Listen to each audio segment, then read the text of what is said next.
Hai teman-teman semua, kenalin aku Irena Sugar dan selamat datang di Medi Crazy.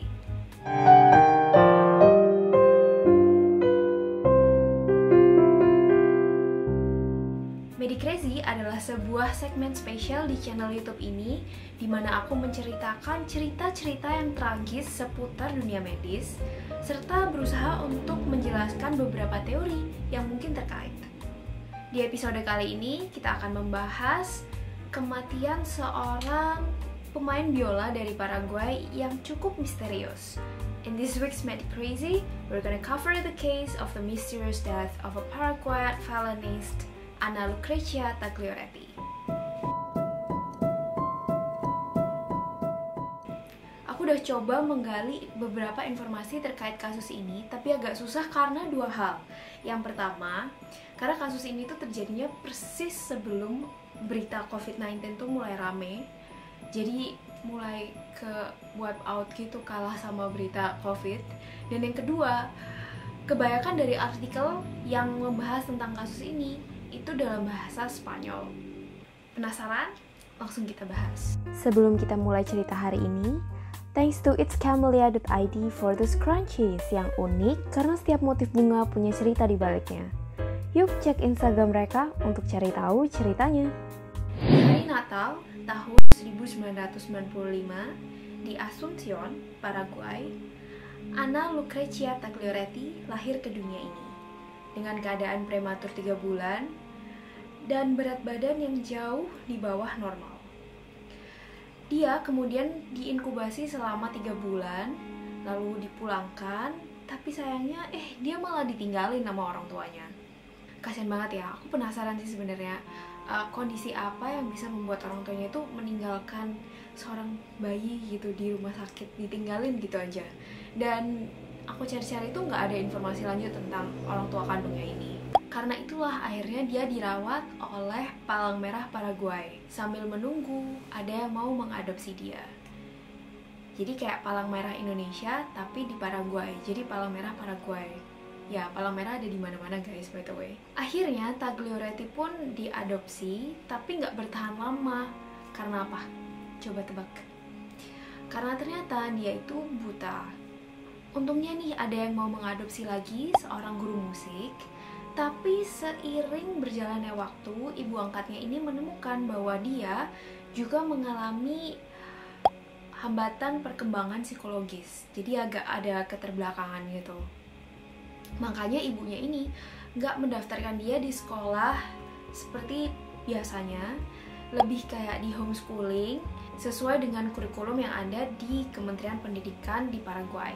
Kalau dari sini sih aku lihatnya berarti ibunya ini cukup mampu ya dalam hal intelektual maupun emosional untuk mendidik anak seperti Taglioretti ini. Karena ibu angkatnya seorang guru musik, makanya Taglioretti pun mulai belajar musik sejak dia berusia 5 tahun. Pertama dia belajar piano dulu. Gak lama, setahun kemudian, dia bergabung dengan sebuah paduan suara di Sanatorium Internasional di kota Luque, Paraguay. Namanya Coro del Sanatorio Internacional de Luque. Waktu dia berusia 8 tahun, dia juga bergabung dengan sebuah proyek orkestra yang namanya Sonidos de la Tierra, Sound of the Earth, suara bumi. Kurang lebih begitulah ya. Kecil-kecil udah berkarya loh. Umur segitu sih aku nggak tahu aku ngapain ya. Next, setelah itu dia berusaha mengeksplor kemampuan diri. Jadi mulai belajar-belajar yang lain nih, misalnya nyanyi, main harpa, sampai akhirnya jatuh hati dengan biola dan memutuskan untuk menjadi seorang pemain biola. Dia pun melanjutkan studinya di National Music Conservatory dan terpilih menjadi salah satu pemain biola di Miranda Conservatory Orchestra. Setelah lulus dari konservatori, karirnya itu bersinar banget, cerah. Buktinya dia bisa menangin The Young Leader of the Year Award, jadi penghargaan bergengsi gitu di Paraguay. Dia juga sering tampil di mana-mana.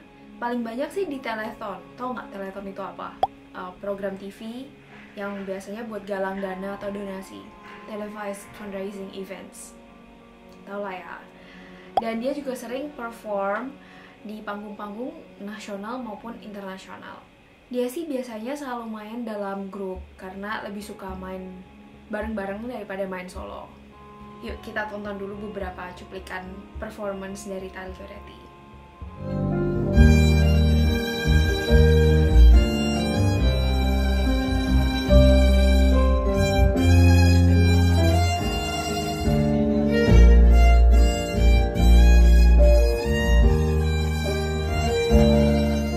Pada tanggal 23 September 2019, Taglio Reti tampil bersama National Symphony Orchestra di sebuah acara yang tujuannya itu untuk membantu keluarga-keluarga korban kekeringan dan kebakaran hutan di Paraguay. Di situ panitia mengumpulkan baju, makanan, dan obat-obatan sejenisnya untuk membantu mereka. Mulia banget kan ya, jadi dia suka banget tampil memakai talentanya untuk membantu orang lain. Nah, tapi siapa sangka ini tuh jadi penampilan besar terakhirnya. Oke, sebelum kesana, aku ceritain dulu beberapa cerita kehidupan personalnya di luar sebagai pemain biola. Ternyata nih, di bulan Maret 2012, Taglio Reti waktu itu berarti masih umur 16 tahun ya, pernah mencoba melarikan diri dari rumah buat pergi ke kantor polisi. Tapi ketahuan, jadi akhirnya dijemput sama ibunya. Dan yang parah itu, dilaporkan bahwa dia itu dimarahin yang sampai masuk ke dalam kategori verbally abused by her adoptive mother. Kejadian ini pun berulang, jadi di tahun yang sama, September 2012, banyak tetangga tuh mulai mengeluh karena Taglio Reti ini sering tidur di kursi taman. Dan bahkan gak cuma dianya aja tidur, bawa barang-barang termasuk biola, pakaian-pakaian gitu. Karena dikunci dari rumah sama ibunya. Dan kalau misalnya ada tetangga yang nyapa, dia itu curcolnya kayak pengen bunuh diri. Jadi akhirnya tetangga-tetangga ini mulai melaporkan ke polisi, ke Komisi Perlindungan Anak, dan dimulailah sebuah investigasi tentang bener gak sih ibunya itu kenapa sama dia. Well, singkat cerita, akhirnya dia pun pindah dan tinggal sendiri di sebuah apartemen, tapi masih di kota yang sama, kota kelahirannya, Asuncion. Pada tanggal 9 Januari 2020, ketika ibunya ini datang buat ngunjungin, itu pencet bel berkali-kali, kok nggak ada yang bukain, nggak ada yang jawab. Akhirnya panik, ibunya ini nelpon tukang kunci buat bantuin buka pintunya. Aku sebenarnya agak heran sih, kenapa ibunya ini nggak punya kunci serepnya gitu, karena kalau aku sih bakalan kasih kunci serep gitu ke mamaku, jadi kalau misalnya ada apa-apa bisa bantuin gitu kan. Apa mungkin karena mereka tuh musuhan banget gitu ya. Tapi kalau musuhan, ibunya pun masih mengunjungi secara berkala gitu. Well, anyway, ketika sudah berhasil masuk nih sang ibu, sayangnya yang ditemukan adalah ibu Taglio Reti yang sudah meninggal. Mayatnya pun langsung dibawa ke polisi supaya tim forensik bisa langsung mengotopsi dan menentukan, mencari tahu apa sih penyebab kematiannya itu. Waktu tubuh Taglio Reti ini ditemukan, apartemennya itu dalam keadaan yang rapi banget, jadi nggak ada tanda-tanda pemberontakan atau habis berantem yang kacau-kacau gitu. Dan dari hasil tim forensik menyatakan bahwa tubuh Taglio Reti ini ditemukan 48 jam setelah kematiannya. Keesokan harinya, di tanggal 10 Januari 2020, jaksa yang memimpin penyidikan menyatakan bahwa dari hasil otopsi tidak ditemukan tanda-tanda kekerasan, misalnya kayak patah tulang atau memar, trauma, sehingga kemungkinan besar penyebab kematiannya adalah hal yang natural. Dan dari berbagai sumber juga katanya orang tua kandung Taglio Reti ini punya riwayat penyakit jantung. Jadi bisa aja ada kemungkinan Taglio Reti ini meninggalnya karena serangan jantung. Sampai di berita terakhir yang aku dengar, kasus ini tuh belum ditutup dan penyebab kematian yang sebenarnya masih merupakan misteri. Sedih ya, masih muda banget loh, masih umur 24 tahun dan masih aktif berkarya. Kalau beneran kena serangan jantung sih, sebenarnya aku antara kaget dan nggak kaget. Kaget karena gak bisa bayangin aja masih seumuran aku gitu terus meninggalnya kena serangan jantung. Tapi nggak kaget juga karena sebenarnya serangan jantung itu kasus yang lumayan umum gitu, sering terjadi. Pasti ada kan masing-masing dari kalian punya keluarga atau kenalan yang meninggal karena serangan jantung. Makanya penyakit ini tuh sering disebut silent killer karena tiba-tiba dan diam-diam membunuhnya. No, nggak bisa nih. Generasi-generasi muda penerus bangsa harus bisa jaga kesehatan dan terus berkarya. Gak rela nih harus ada nyawa yang hilang karena penyakit ini lagi. Setuju. So, dalam upaya pencegahan dini, sebenarnya kita itu bisa mengestimasi, menghitung kira-kira resiko kita terkena serangan jantung dalam 10 tahun ke depan itu berapa persen.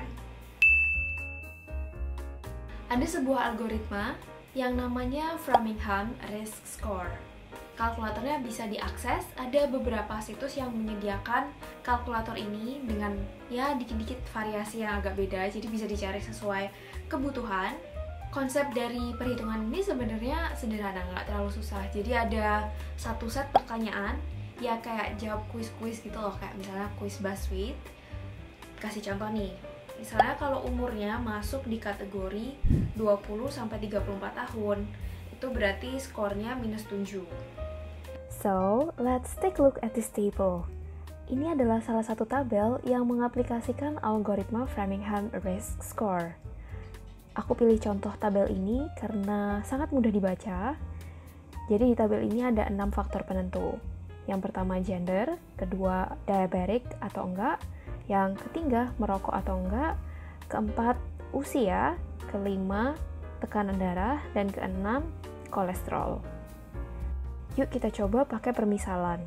Misalnya ada seorang cowok yang non-diabetic, sehat juga nih, non-smoker, usianya ya masih muda lah, 35-44 tahun, tapi tekanan darah sama kolesterolnya lumayan tinggi karena dia kaum berbahan yang suka makan.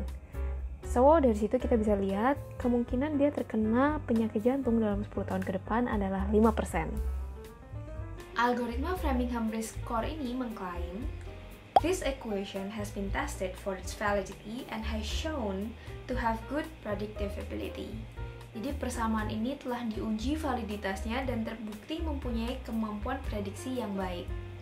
Percaya nggak? Percaya. Aku sih percaya aja. Karena ini tuh penemuan yang oke banget lah, daripada kita nggak punya sama sekali alat bantu buat memprediksi, buat mencegah terjadinya penyakit, daripada buta. Mending ada kan, jadi bisa dicegah, bisa mulai hidup sehat. Terlepas dari kenyataan bahwa sebenarnya algoritma ini tuh mudah diakses, bisa untuk semua orang, ternyata nggak banyak yang tahu, apalagi mengimplementasikan dalam kehidupan nyata. Ya nggak, ayo ngaku.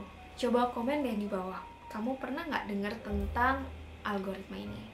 So, perhaps if you have some CBD history or just curious, try it out, coba aja.